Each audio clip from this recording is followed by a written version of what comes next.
It's a good dunk here by Jakob because he's moving to his left. He's got to throw it back.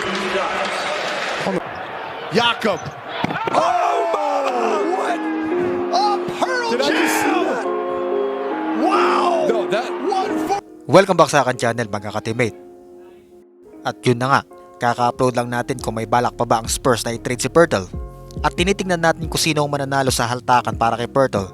Pero yun nga, mabilis na kumalat ang balita sa social media na pinakawala na ng San Antonio Spurs si Jakob Poeltl papuntang Toronto Raptors. Yes, Raptors ang naghugi sa subastahan mga ka-teammate. Patatandaan ding dito galing si Poeltl at na-draft noong 2016 as round 1, 9th overall pick. Ibang-iba na si Jakob Poeltl simula nang mahasa ito sa Spurs bilang backup soldier hanggang sa maging main man ito ng Silver and Black. Nag-average si Jakob Poeltl ngayong season ng 12.1 points per game, 9 rebounds per game at 62% sa field. Kaya nang dumating si Dewayne Dedmon sa Spurs ay ito na pala ang indikasyon at ibig sabihin na papakawalan na ng San Antonio Spurs ang Austrian center.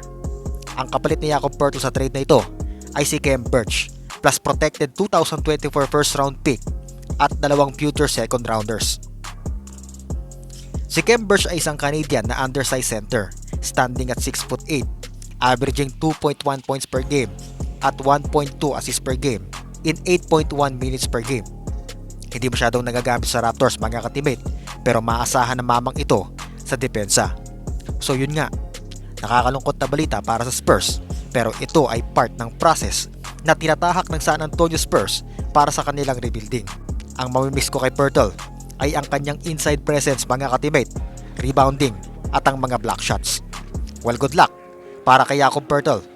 Malungkot man, pero masaya na din ako para sa kanya. Don't mess around and possibly miss that layup. Just be sure of it. Up to Jones. Jakob. Oh, what? A Pearl Jam!